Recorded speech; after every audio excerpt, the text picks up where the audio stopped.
sifat pemulihan, tapi penjara tak boleh buat tugas pemulihan kerana kosnya menjadi tinggi. Kebanyakan penjara walaupun tahan untuk pulih, dia cuma tahan saja untuk mengurung bahaya itu tersebar. Jadi adalah kecenderungan mak ayah sekarang ni berfikiran bahawa kesilapan sedemikian kalau dihantar ke penjara menjadikan anak tu lebih teruk. Sekarang ni dia dah bebas, dia tak teruk pun, tak ada orang nak hantar dia penjara. Kenapa dia masih teruk? Kenapa dia masih teruk? Dia serang orang, dia pukul orang, dia serang mak ayah, bapa orang. Tapi saya tengoklah dekat situ. Jadi biar tuan-tuan tanya, saya pun baru terkejut. Dengan mengatakan komen yang paling ramai sekali orang bagi like adalah tak bersetuju dengan kesalahan tersebut, kemudiannya dikenakan tindakan.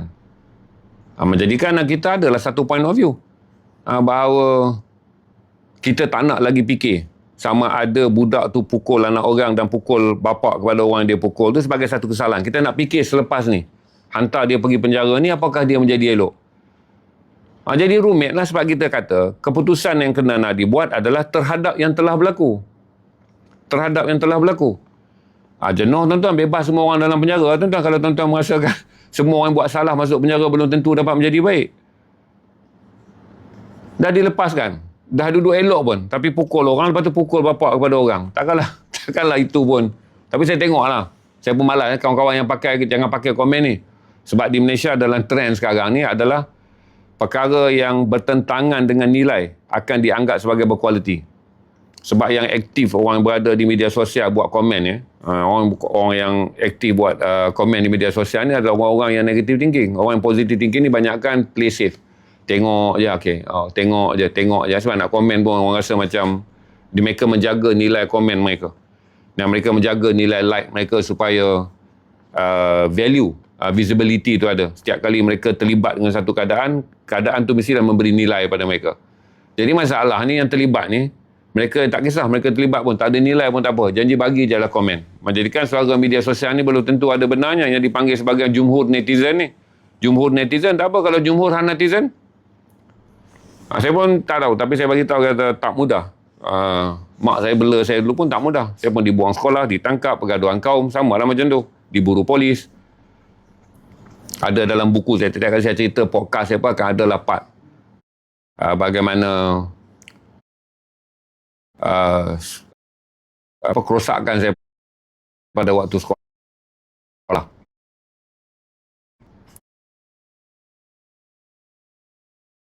Dan saya ataupun tidak. Saya terpaksa tak nak masuk penjara. Saya tak pernah masuk penjara. Tapi saya boleh bagi tahu kata secara disiplinnya dalam kes ni ibu ayah tak bersalah. Kerana ibu ayah saya ni susah. Bapa saya kena lebih banyak bekerja daripada masa bersama keluarga kerana kami ni miskin.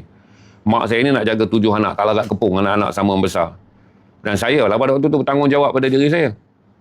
Tapi kerana saya tak dapat bertanggungjawab dengan baik pada diri saya pada masa muda, saya telah melakukan satu kesalahan. Yang saya anggap adil lah sekolah buang saya sekolah. Kerana kecederaan yang dialami itu agak parah. Dan saya terpaksa melarikan diri. Agak adil lah untuk saya buat keputusan melarikan diri daripada saya ditahan dan ditangkap. Saya balik periksa, 6 bulan tak masuk sekolah. Nasib baik saya lulus SPM. Dan adil lah bagi pihak polis tangkap saya selepas saya habis exam. Saya bagi dia ambil exam tu, kesian dia dah bayar exam. Kurung saya dalam lock up. Adil lah bagi bapa pada orang yang saya pukul tu. Kerana dia kata lepas 6 bulan, anak dia pun dah okey. Buat apalah nak kurung lagi budak ni. Selepas 6 bulan dia pun dah tak marah dah. Dia pun tarik balik report dia. Saya pun bebas datang Kuala Lumpur. Tapi nasib dan kasut peristiwa ni tak sama. Kasut dan nasib kasut peristiwa ni tak sama.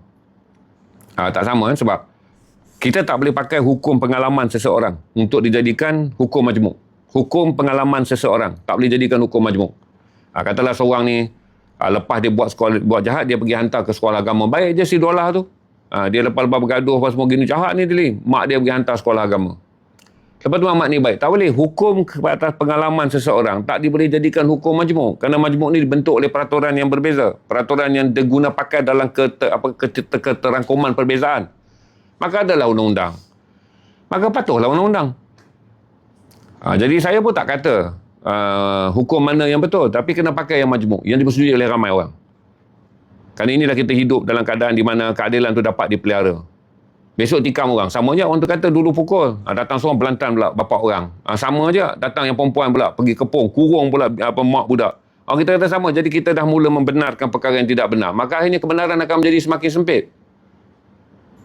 Dia akan menjadi semakin sempit. Kalau kita mula nak bertolak kepada, mari kita cari kebenaran yang lain. Apakah kebenaran menjatuhkan hukuman penjara, hantar orang ni pergi pada hukuman sedia ada ni? Tak betul. Kita nak cari kebenaran yang lain. Maka kebenaran sedia ada menjadi lebih sempit. Saya jual baju ni. Sekejap lagi saya akan jual. Saya memang jual baju ni. Dah 3 kali live dah. Saya dah bawa keluar 500 dah habis. Minggu lepas ni saya keluarkan 500 lagi. Saya dah jual 220 live. Tinggal 280 live lagi. Saya ceritakan dulu supaya pada tuan-tuan. Tak mudah lah untuk besarkan anak remaja sekarang. Macam kes yang saya kata saya ramai anak-anak remaja dekat Coket saya jaga. Sampai sekarang. Saya pun tak boleh kawal semuanya. Saya boleh jumpa dan tanya pergi sekolah ataupun tidak. Dan saya buat selalu. Ramai je yang tak pergi sekolah. Saya tak boleh marah dan tak boleh tinggikan suara. Tak boleh bangga kerana RM100, RM150 saya bagi pada mak ayah mereka sebagai bantuan. Kepada mak mereka kebanyakannya kerana ayah mereka di penjara. Saya tak boleh jadikan satu sebab untuk paksa mereka ke sekolah. Dia bukan antara duit kita bukan bererti kuasa. Duit kita tu bantuan. Dah selesai. Jadi kita dengar je lah bual. Cerita dia tak boleh pergi sekolah. Satu ada sebab tak minat. Satu adalah sebab rasa tak ada potensi masa depan. Dan berapa banyak potensi saya boleh bagi? Cakap mulut ni boleh lah. Sekarang ni motivasi dah tak jalan. Dia motivasi ni berlaku ketika orang tu berada dalam paras mau bergerak ke depan. Kita bagilah motivasi. Kita ada kawan kan. Ramai pun kawan-kawan yang tuan-tuan bagi nasihat. Buang masa tuan-tuan je. Sebab tuan-tuan mempunyai harapan untuk kawan tuan-tuan berubah. Tuan-tuan punya kawan tu tak ada niat nak berubah. Ramai pun. Bukan perkara baru saya cerita ni. Kita hari-hari hidup sebagai orang biasa ni. Jumpa kawan kita biasa je. Kawan kita ni buruk dia sikit je. Kita nasihat suruh berhenti rokok. Kerana bimbang dia dah batuk teruk. Doktor dah cas kata ada paru-paru problem. Kita nampak anak dia masih kecil. Lepas tu dia ada 3 serangkai. Kita bagilah nasihat. Man tak payahlah. Take tarik tu man. Minum air suam je. Kau minum teh je tak ada gula. Tak ada dibantainya teh tarik. Hidup yang sedemikian dengan orang yang waras, kawan yang lama kita kenal, tak ada rekod jahat.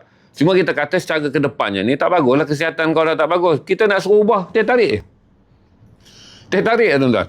Yang kita rasa kesian lah sebab bacaan gula 14, 12, 14, 12. Darah tak pernah 180 and below. Ubat segenggam makan. Orang normal, baik, waras, boleh fikir. Kawan kita lama, kita kenal. Dan isu dia hanyalah meninggalkan teh tarik je. Tak jalan kan? Tapi tuan-tuan pun ada sampai satu masa. Tuan-tuan buat tak tahu lah. Baik. Maka saya jelaskan kepada tuan-tuan. Tak semua benda berada di titik orang yang tak mau berubah. Nasihat tu berguna. Sebab motivasi ni kita boleh bagi kepada orang yang memang ada keinginan untuk berubah. Balik dia call kan. Masa kau berhenti awal-awal gula kau rendah, kau cover apa? Sebab dia dah kurangkan gula dengan tinggi kan. Gula kau rendah, kau kurangkan apa? Saya cakap lah kat dia, kalau gula rendah ni kita lebihkan rehat. Rehat kau kena lebih sikit sementara badan kau naikkan balik. Lepas tu kau ambil lah daripada gula tulen. Maksudnya kau bergantunglah pada karbohidrat tulen dulu. Tinggalkan gula. Berarti dia nak perkembangan. Jadi saya jelaskan tak mudah hari ni untuk sebab tuan-tuan berada dalam kasut yang berbeza.